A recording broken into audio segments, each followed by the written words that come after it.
আসসালামু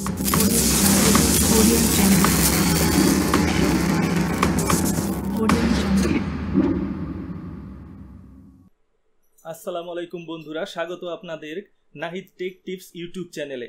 আজ শুরু করতে যাচ্ছি OpenShot ভিডিও এডিটিং ফুল কোর্সের দ্বিতীয় পর্ব। যারা প্রথম পর্ব দেখেছেন তারা জানেন যে পূর্ববর্তী পর্বে আমরা কি দেখিয়েছিলাম, যে কোথা থেকে আপনার সফটওয়্যারটি ডাউনলোড করবেন এবং আপনার কম্পিউটার হার্ডওয়্যার অনুযায়ী যেটা বেস্ট হবে সেটা কিভাবে আপনার কম্পিউটারে ইনস্টল করবেন। আজ আমরা দেখব সফটওয়্যারটির ইউজার ইন্টারফেস এবং আরেকটু অ্যাডভান্স এডিটিং। যারা কম্পিউটারে ভিডিও এডিটিং শিখতে চান তারা আমার চ্যানেলটি সাবস্ক্রাইব করুন এবং একটি লাইক দিয়ে দিন, এবং আপনার জানা পরিচিত যদি কেউ থাকে যে ভিডিও এডিটিং শিখতে চায় তার সাথে ভিডিওটি শেয়ার করে দিন। তো চলুন ভিডিওটি শুরু করা যাক। তো বন্ধুরা, আজ আমরা জানবো এই ভিডিও এডিটিং সফটওয়্যারটির ইউজার ইন্টারফেস সম্পর্কে। কারণ আপনি যেই সফটওয়্যার বা যেই জিনিস দিয়ে কাজ করবেন সেইটার সম্পর্কে আগে জানা উচিত, নয়তো আপনার কাজ করতে সমস্যা হবে। তো আপনারা, যেহেতু আমি স্ক্রিন রেকর্ডিং করছি, তো এই যে মাউসের কার্সারটা, এই যে তীর অ্যারোটা লড়ছে, এইটার দিকে আপনারা ফোকাস করবেন বেশি।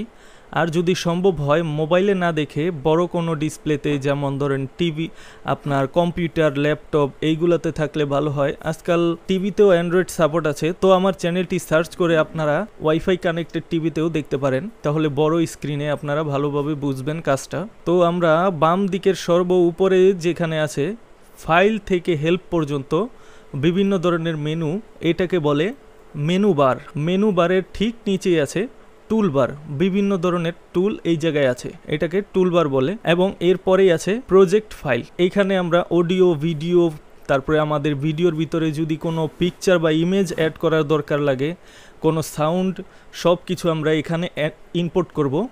এবং এর পাশে যেটা আছে ভিডিও প্রিভিউ, আমরা কি ইনপুট করলাম সেটা আমরা এখানে দেখতে পারবো। এই ভিডিও প্রিভিউতে দেখেন নামটা দেওয়া আছে ভিডিও প্রিভিউ। এর নিচেই আছে আমাদের টাইমলাইন। এখানে টাইমলাইনের একটা ট্র্যাক শো করছে, এটাকে বড় করা যায়। আপনারা মাউসের কার্সারটি লক্ষ্য করুন, এখানে কিছু ডট ডট আছে, অনেকগুলা বিন্দু বিন্দু। এটার উপরে নেওয়ার পরে মাউসের কার্সারটা চেঞ্জ হয়ে একটা অন্য আইকন চলে আসছে, তীরের মতো, দুদিকে তীর। তো এই কার্সারটা যখন আইকন চেঞ্জ হবে তখন মাউসের লেফট বাটনে প্রেস করে এটাকে উপরের দিকে নিয়ে যান, তারপর আপনার টাইমলাইনটা দেখবেন ধীরে ধীরে বড় হচ্ছে। দেখছেন টাইমলাইনটা ধীরে ধীরে বড় হচ্ছে। এখানে 5টা ট্র্যাক আছে। তো ডান দিকের একদম কর্নারে এটা হলো স্ক্রল বার। আপনার কাজের ক্ষেত্রে আপনি 4টা, 5টা, 10টা বা 15টাও ট্র্যাক নিতে পারেন। তো আপনি সেই ট্র্যাকগুলা এই স্ক্রল বার দিয়ে আপনারা উপর নিচে নিয়ে গিয়ে আপনার ট্র্যাকটা দেখতে পারবেন। এখানেও একটা আছে, যদি কারো ডানে বামে নেওয়া প্রয়োজন পড়ে। ঠিক নিচে একই কাজের জন্য আরেকটা স্ক্রল বার আছে, দেখুন একই কাজ করছে, সামনে পিছনে যাচ্ছে। টাইমলাইনের ভিতরে একটা জিনিস আছে, দেখুন এটাকে বলে টাইমলাইন ইন্ডিকেটর। এই ইন্ডিকেটরটা আপনাকে নির্দেশনা দিবে আপনি কোথায় আছেন। আপনার ভিডিও এডিটিং করতে গেলে আপনার টাইমলাইনে এই জিনিসটার অনেক কাজ আছে, যেটা আমরা ভিডিও এডিটিং করতে সময় দেখতে পারবো। এবং এই উপরে আপনার কিছু টুল দেওয়া আছে, প্লাস, ম্যাগনেট, কেচির মতো দেখা যায়, এটারও রেজার টুল। তার পাশেরটা আছে অ্যাড মার্কার, নেক্সট কি ফ্রেম পয়েন্ট আর কি, নেক্সট কি পয়েন্ট, প্রিভিয়াস কি পয়েন্ট এবং সেন্টার টাইমলাইন। তো উপরে আছে project file, transformation, effect, emoji. এই ইফেক্ট, ইমোজি, ট্রান্সফর্ম, এইগুলো ভিডিও এডিটিং করার ক্ষেত্রে অনেকটা জরুরি এবং অনেকটা কাজের। এইগুলো দিয়ে আপনার ভিডিও এডিটিং করা হয়। তো আমরা ধীরে ধীরে যখন অ্যাডভান্স ভিডিও এডিটিংয়ের দিকে যাব তখন এইগুলার কাজ দেখব। তো প্রজেক্ট ফাইলে এখানে থাক। তো আমরা উপরের মেনুতে চলেন সেটিংগুলো দেখে আসি। প্রথমে ফাইল মেনুতে দিলে নিউ প্রজেক্ট, ওপেন প্রজেক্ট এবং বিভিন্ন আপনার অপশন দেখতে পাচ্ছেন। এবং অপশনের ঠিক ডান দিকে দেখুন কিছু শর্টকাট লেখা আছে, Ctrl+N। এই শর্টকাটগুলো মনে রাখলে আপনার ভিডিও এডিটিং করার ক্ষেত্রে অনেক গতি বেড়ে যাবে। যেমন ধরেন একটা নিউ প্রজেক্ট নেওয়ার ক্ষেত্রে বা একটা ফাইল ওপেন করার ক্ষেত্রে, প্রজেক্ট ওপেন করার ক্ষেত্রে কন্ট্রোল ও শর্টকাট। এখন যদি আমরা এই প্রজেক্ট ফাইলে থেকে কন্ট্রোল ও প্রেস করি, এটা সেভ চেঞ্জ হয়ে গেছে, ফাইলে গিয়ে যদি ওপেন প্রজেক্ট দেই, সেভ চেঞ্জ নো, তো এখানে আপনাদের হার্ড ডিস্ক বা এসএসডি যেটাই বলেন ওই জায়গার আপনার ফাইল শো করবে কোথায় আপনি প্রজেক্টটা সেভ করেছেন। তো এইটা করার জন্য আমাদের মাউস ধরে তারপর এইটার উপরে নিয়ে গিয়ে একটা ক্লিক এবং আরেকটা ক্লিক করতে হয়। সেই কাজটা আমরা শর্টকাট দিয়ে সহজেই করতে পারি। ধরুন আমার মাউস আমরা ধরলাম না, এইখান থেকে কন্ট্রোল ও প্রেস করলাম, আমাদের প্রজেক্ট ওপেন প্রজেক্ট চলে আসলো। তো এই কি শর্টকাটগুলা আপনাদের কাজের গতি বাড়িয়ে দেবে, এটা মনে রাখার চেষ্টা করবেন।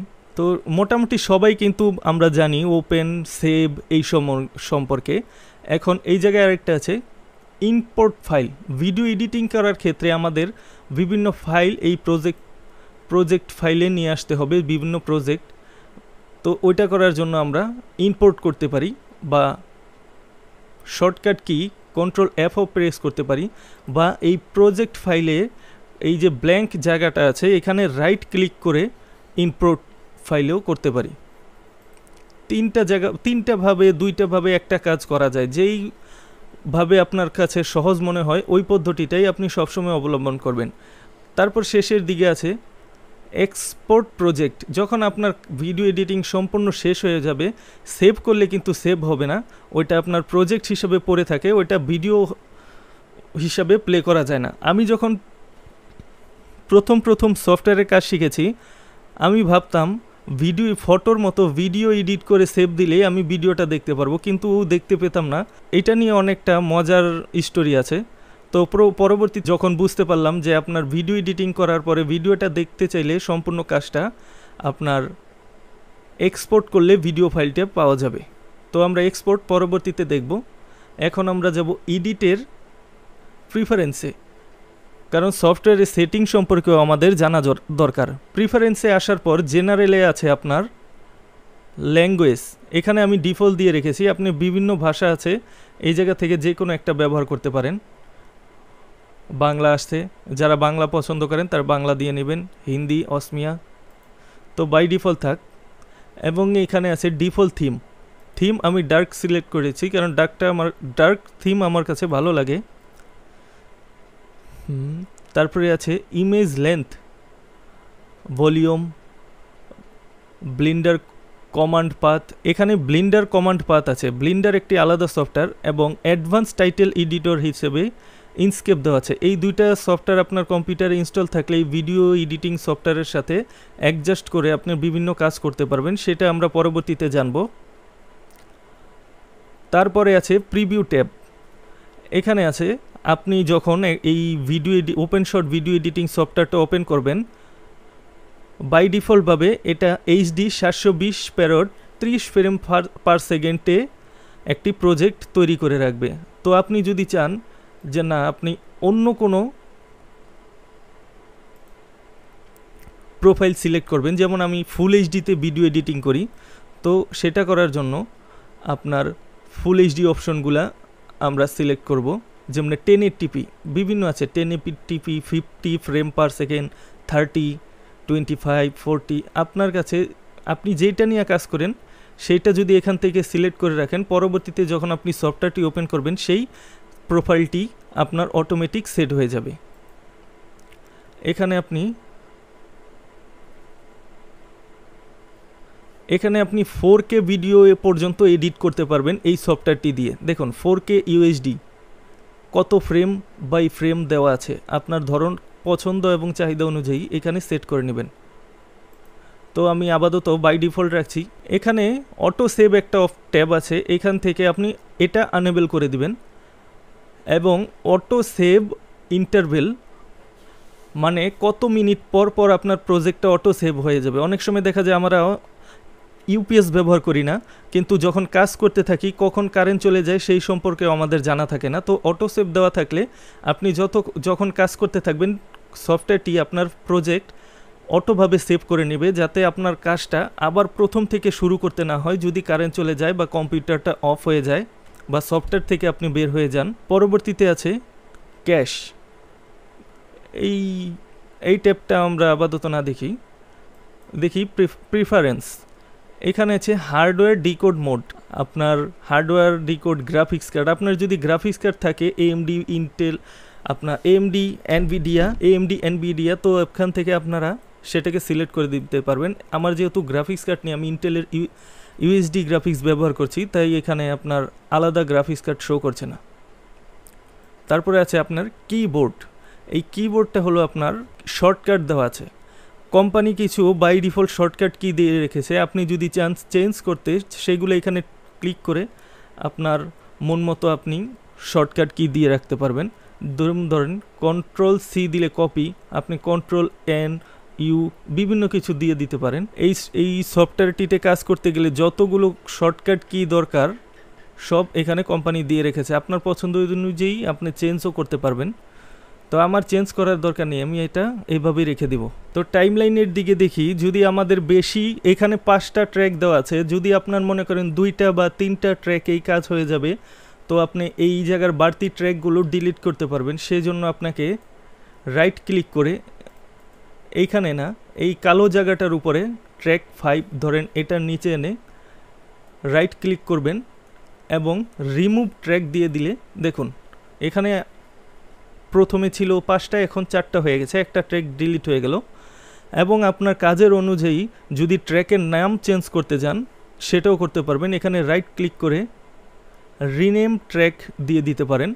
রিনেম ট্র্যাক দেওয়ার পরে এইখানে আপনি লিখে দেবেন, যেমন ধরেন আপনার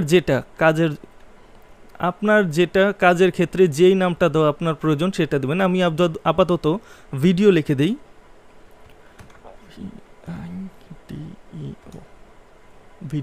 ভিডিও লেখার পর ওকে ক্লিক করে দেখুন ট্র্যাকটার নাম কিন্তু চেঞ্জ হয়ে গেছে, দেখতে পাচ্ছেন।